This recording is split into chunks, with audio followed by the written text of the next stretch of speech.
faisons attention. C'est pour ça que j'aime bien ce thème, l'art de savoir démissionner. L'art, c'est un art. Je veux partir, c'est vrai.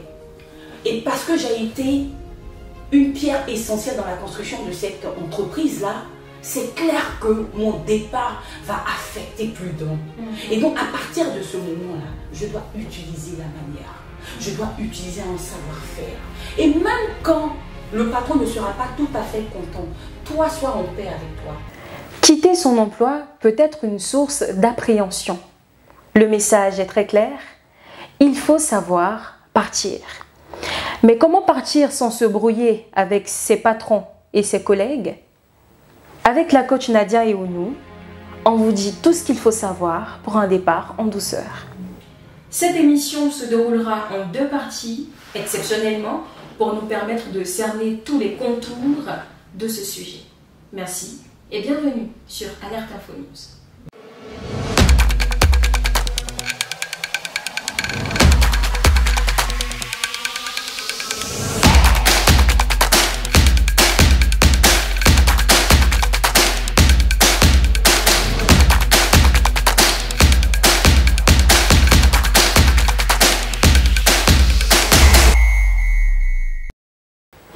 Nous rentrons donc de plein pied dans la première partie de cette émission. Bonjour Nadia. Bonjour Aude, comment tu vas? Ça va très bien, bienvenue. Merci beaucoup.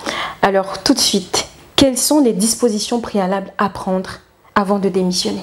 Démissionner, je pense que dans tout parcours professionnel, je pense une fois au moins, on a été confronté à cette situation et c'est pas toujours facile de partir d'une entreprise qui nous a vu évoluer, qui nous a appris des choses, à qui nous avons donné de notre temps, de notre énergie. Il y a toujours un pincement au cœur. Et comme vous l'avez dit, il y a bien évidemment des dispositions à prendre. Je pense que la première, c'est de bien penser son idée, bien la nourrir d'abord. Parce que démissionner, c'est prendre la responsabilité d'abandonner beaucoup de choses, d'accord? Et donc, il faut bien penser son idée. Il ne faut pas démissionner parce qu'on veut faire comme. Il ne faut pas démissionner sur un coup de tête. Il faut mûrir son idée, il faut réfléchir son idée, il faut se préparer. Parce que ça se prépare, une démission. On a été dans une entreprise, on a eu beaucoup de privilèges, on a eu un salaire chaque fin de mois.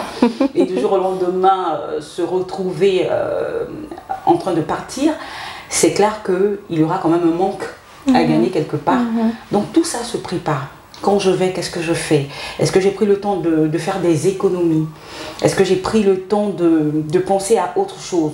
En tout cas, beaucoup de choses. Mais toujours est-il qu'il faut bien se préparer pour une démission, on va dire, apaisée, quoi.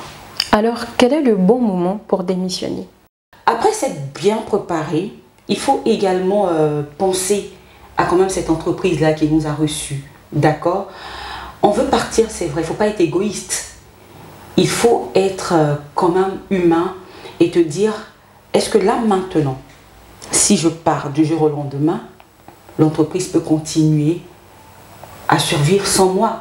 Si j'étais à un poste assez stratégique, il faut penser à ça en fait. Est-ce que si aujourd'hui je pars, les choses peuvent se poursuivre forcément sans couac, sans difficulté, d'accord? Donc pensez aussi à l'entreprise et se dire, est-ce que c'est le bon moment? Est-ce que l'entreprise n'est pas dans un moment où peut-être on reçoit des gens, où il y a des séminaires, où il y a beaucoup de... En fait, se poser de bonnes questions et ne pas penser qu'à soi. Penser également à cette entreprise. Il ne faut pas que notre désir de partir puisse empiéter justement à cet instant-là sur l'évolution de la dite entreprise. Toute personne dans la vie professionnelle est confrontée un jour ou l'autre à cette situation-là. Ben oui, j'ai été emmenée un jour à démissionner, à partir. Et pourquoi? Ben, parce que je ne m'y sentais plus bien. D'accord, je ne m'y sentais plus bien. Il faut dire que moi personnellement, et pour ces personnes-là qui ont eu quand même le temps, ou je vais dire la grâce de travailler avec moi, elles pourront le dire, je suis quelqu'un qui donne tout. Je suis les deux extrêmes. C'est-à-dire que quand je suis en plein dans mon travail, franchement, je donne tout. D'accord? Donc, à partir du moment où j'ai l'impression de ne plus être à même de tout donner, où j'ai l'impression de ne plus être motivée et tout, je préfère partir parce que j'aime pas tricher. D'accord? Donc moi j'ai eu à partir justement parce que je ne m'y sentais plus et pour des raisons également assez personnelles, il a fallu quand même que je fasse un break et ça s'est passé dans les plus belles manières et puis dans de bonnes conditions, je vais le dire ainsi. Je vois. Et est-ce qu'aujourd'hui vous êtes à même de dire que vous avez gardé de bons rapports avec vos employeurs et vos collègues? Ben oui, je pense parce que mon départ, il s'est fait en douceur. Ok. D'accord? En douceur, il n'y a pas eu voilà, d'écart de langage, de prise de bec, comme on le dit. Ça s'est fait vraiment en douceur, avec le respect des deux parties. Aujourd'hui, mon rédacteur en chef, on s'est parlé ce matin. D'accord? On s'est parlé ce matin. Mon premier rédacteur en chef, on s'est parlé ce matin. Et moi, je me rappelle, ma vie professionnelle, je l'ai commencé en banque. Okay. Et aujourd'hui, quand je vais à cette banque-là, franchement, je suis toujours la petite Nadia parce que j'ai commencé toute petite. Et ce sont mes papas, mes mamans, mes tatas. Et je me rappelle un jour comme ça, j'ai rencontré un de mes responsables de banque qui me disait: ah, mais là, tu as choisi, tu as trouvé ta voie. Parce que là, tu étais en 4 mules, on sentait que c'était pas toi. Toi, voilà. Pour dire qu'il n'y a pas eu de problème. Aujourd'hui, je suis en de bons thèmes avec mes patrons. En tout cas, tous ceux qui ont voulu rester en de bons thèmes avec moi, il n'y a pas de problème en tout cas. Alors justement, comment est-ce qu'on aborde le sujet de la démission avec ses patrons? Oui. C'est pas toujours évident d'être un bon employé, compétent et du jour au lendemain vouloir partir et d'avoir en face des patrons qui vont tout de suite applaudir. D'accord? Donc pour les patrons, c'est pas acceptable parce que tu travailles bien. Comme nous là. C'est-à-dire que notre présence est égale à notre présence. Quand on n'est pas là, on sait qu'on n'est pas là. Okay. Tu vois, donc, c'est difficile. Moi, souvent, quand j'entends dire j'ai voulu partir, le patron n'était pas content, il était fâché et tout ça, je dis: mais tu t'attendais à quoi? Aucun patron ne va applaudir quand tu veux partir, même si en fait, il n'est pas fâché parce que tu as eu mieux. Il est peut-être fâché juste parce que tu faisais du bon boulot. D'accord? Mais il faut savoir partir. Moi, je dis toujours que tu peux faire 1000 ans dans une entreprise. Mais ce qu'on va retenir, ce sont les derniers instants. D'accord? Oui. Il faut savoir partir. Il faut te dire que cette entreprise un jour a été là pour toi. Cette entreprise un jour t'a ouvert ses portes. Tu as appris beaucoup de choses dans cette entreprise. Et moi, à ce stade de mon propos, je veux dire merci vraiment à toutes les entreprises dans lesquelles j'ai eu la grâce de passer. Parce que chacune de ces entreprises-là m'a apporté énormément. Merci à mes différents rédacteurs en chef. Monsieur Sibaï, Monsieur Alain Aka et plusieurs personnes avec qui j'ai eu à travailler. Mais t'as pas idée.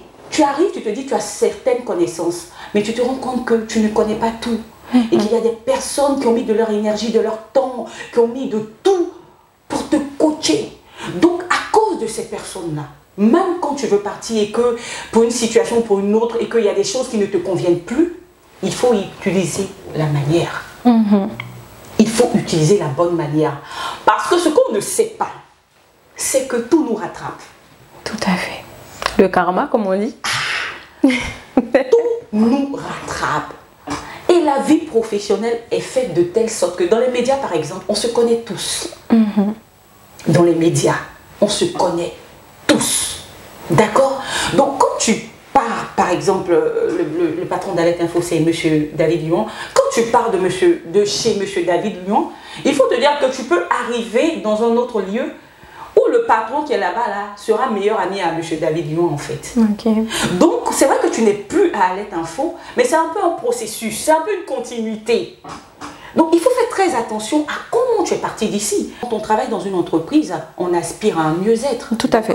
Donc si je suis dans une entreprise et que demain j'ai une bonne proposition, c'est clair qu'en tant qu'être humain, je serai tout de suite séduite par cette proposition-là. D'accord? Mais il faut utiliser la manière. Et même quand on n'a pas su utiliser la manière, il faut avoir l'humilité de toujours revenir. C'est tellement facile en fait. Je pense qu'on a épluché quelques points essentiels de la première partie. D'accord. On va chercher à entamer la deuxième partie pour parler justement de quelques points que vous avez évoqués dans votre prise de parole, notamment les conflits qu'on pourra avoir éventuellement avec ses patrons et les meilleures propositions, en fait, le mieux-être, comme pour prendre les propos de Nadia.